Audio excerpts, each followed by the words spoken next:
ఈ ప్రభుత్వం ఏదైతే ఈ ప్రభుత్వాన్ని ఎవరు నడుపుతున్నారు? తెలుగుదేశం పార్టీ నడుపుతుంది కదా. ఈ ప్రభుత్వాన్ని నడుపుతున్నటువంటి తెలుగుదేశం పార్టీ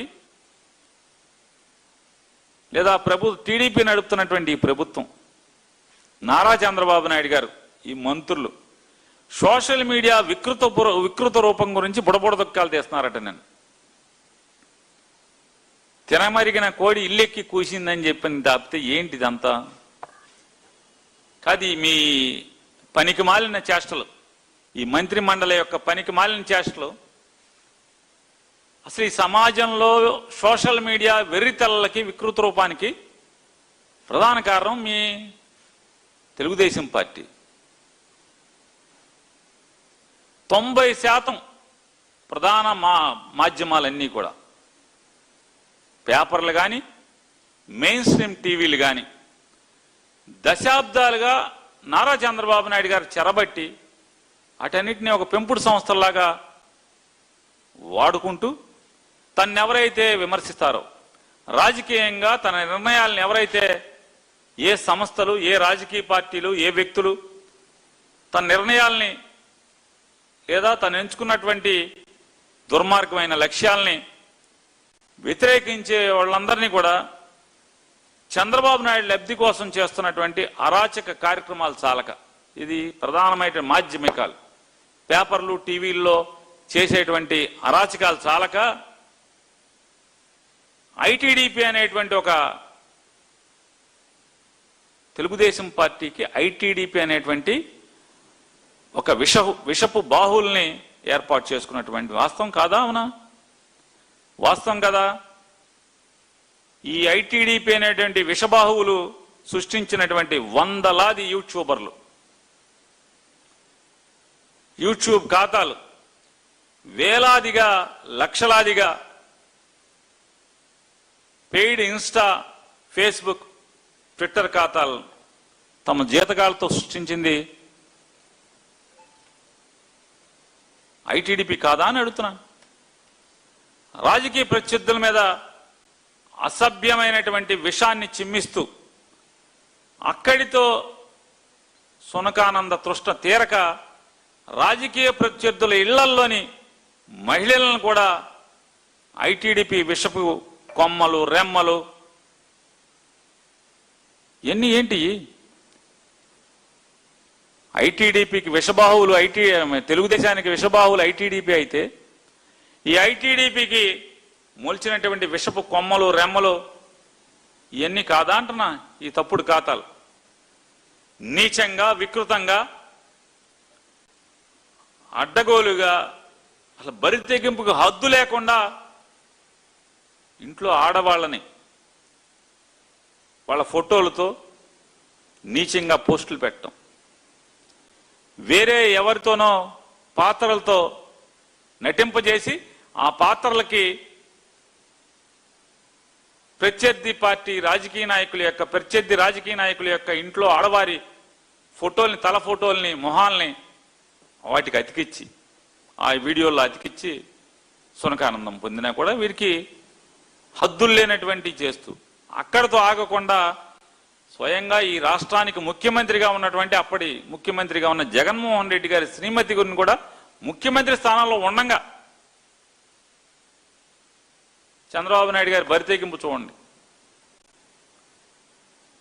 ఎంత నీచంగా, జుగుప్సాకరంగా వీడియోలు చేయించారు, ఫోటోలు చేయించారు. ఈ రోజుకి ఆ అకౌంట్లన్నీ కూడా లైవ్లో ఉన్నాయి. ఇప్పటికీ చంద్రబాబు నాయుడు గారిని, లోకేష్ గారిని, తెలుగుదేశం ప్రభుత్వాన్ని ఆకాశానికి ఎత్తుతూ వైఎస్ఆర్ కాంగ్రెస్ పార్టీని, జగన్మోహన్ రెడ్డి గారిని, వైఎస్ఆర్ కాంగ్రెస్ పార్టీ నాయకుల్ని నీచంగా వికృత చేష్టల ద్వారా, వికృత కల్పన ద్వారా మరి ఇవాళ అదే అకౌంట్లో నడిపిస్తున్నారు కదా. ఈ రోజుకి అధికారం పోయిన తర్వాత కూడా ప్రతిపక్ష నాయకుడు జగన్మోహన్ రెడ్డి గారి యొక్క శ్రీమతి గారిని ఎంత నీచంగా చిత్రీకరించి సోషల్ మీడియాలో మీరు ప్రచారం చేస్తున్నారు. 90% మెయిన్ స్ట్రీమ్ మీడియా మీ చేతిలో మీరే కబళించుకున్నారు, చెరబట్టారు. మీకు అబంధ హస్తాల్లోనూ ఉంది, మీ చెప్పు చేతల్లోనూ ఉంది. మీ పెంపుడు మాధ్యమంగా ఉంది. ఇవాళ 80% సోషల్ మీడియాను కూడా మీరే ఆక్రమించుకున్నారు కదా చంద్రబాబు నాయుడు గారు. మీకు ఇవాళ ఇది రోగంగా కనపడుతుంది. అవును, మీ రోగం మీ కళ్ళకు కనపడదు, మీ రోగం మీ కళ్ళకు కనపడదు. చంద్రబాబు నాయుడు గారు ఆయన నీచం అయినది ఒకసారి చూడండి. ఒకసారి ఎంత నీచంగా ఆయన చేసి ఇవాళ నాకేం తెలియదని మాట్లాడతాడు ఆయన. ఒకసారి చంద్రబాబు నాయుడు గారు సోషల్ మీడియాలో ఎలా మనం ఏమేం చేయాలి వికృతాలని చెప్పిన ఒకసారి ప్లాన్ చేశాడు. వీడియో కాన్ఫరెన్స్ లో మాట్లాడాడు. చూడండి ఒకసారి, సౌండ్ పెట్టండి ఒకసారి. కాన్స్టిట్యున్సీకి ఒక యూట్యూబ్ డెవలప్ చేస్తాను. ఫేస్బుక్ కానీ లేకపోతే మిగిలినవి కూడా ఏ ప్లాట్ఫామ్ లో మాట్లాడగలుగుతారు. యూత్ కి టిక్ టాక్ కానీ ఇవన్నీ కూడా ప్రమోట్ చేస్తున్నాం. టిక్ టాక్ లో కూడా వీడియోలు చేస్తాను. ఆటోమేషన్ కూడా ఇస్తున్నాం. ప్లాట్ఫామ్ టు ప్లాట్ఫామ్ ఎట్లా డిస్క్రిమినేషన్ ఆఫ్ ఇన్ఫర్మేషన్ చేయాలి, ఎవాల్యుయేషన్ చేయబోతున్నాం. ఇంకోటి కంటెంట్ ప్రిపరేషన్ కూడా నా దగ్గర కొన్ని ఆలోచించాను.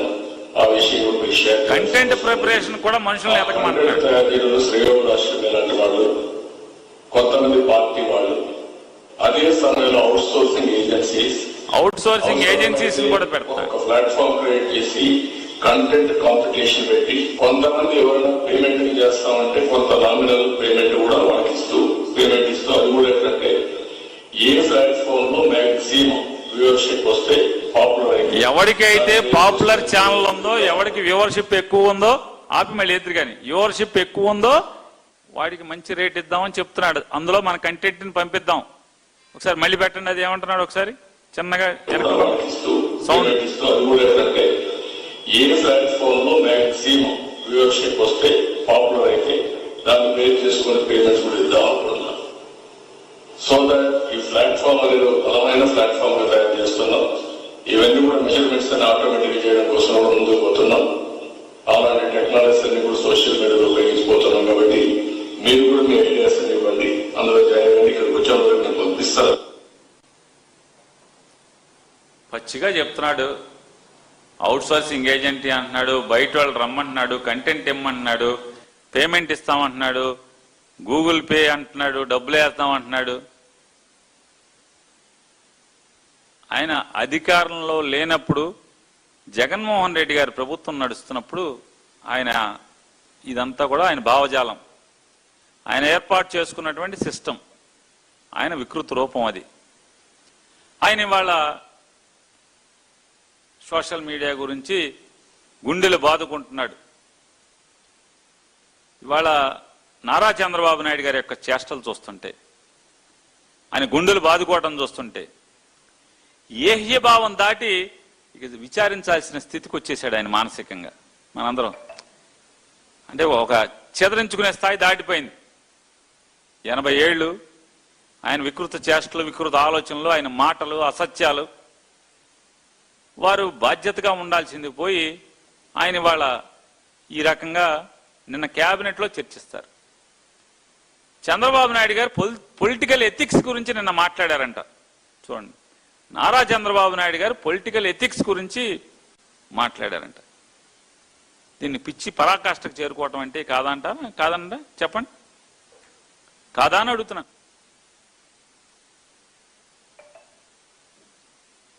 ఆంధ్రజ్యోతి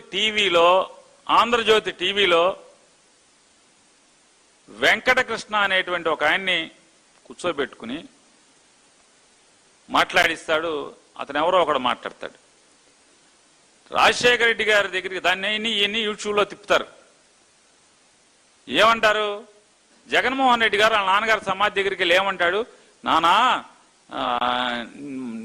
నీ భార్యకి అన్యాయం చేశాను నానా, నీ భార్యని కోర్టుకు లాగాను నానా, నీ కూతురిని ఆస్తి లాగేసుకున్నా నానా అని చెప్తాడా? సమాధి దగ్గరికి వెళ్ళి ఆనందపడతాడా అని.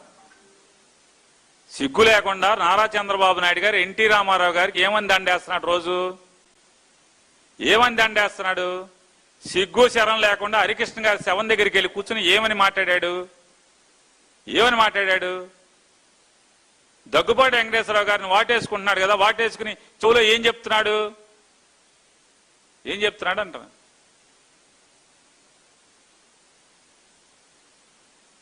మీరు ఈ పైశాచిక ఆనందం పొందుతూ ఇట్లాంటి తప్పుడు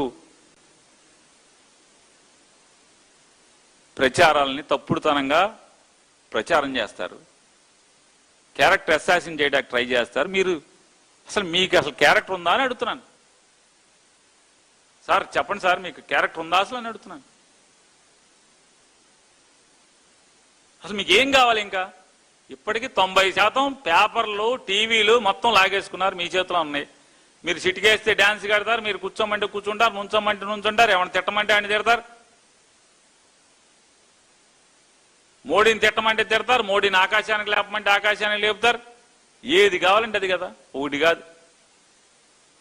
అసలు మీకు ఏం కావాలి? ఇంకా 80% సోషల్ మీడియాని ఆక్రమించుకున్నారు, 90% టీవీలు, పేపర్లను ఆక్రమించుకున్నారు. ఇంకేం కావాలి మీకు? ఏం కావాలి సార్? అసలు మీ భాగవతం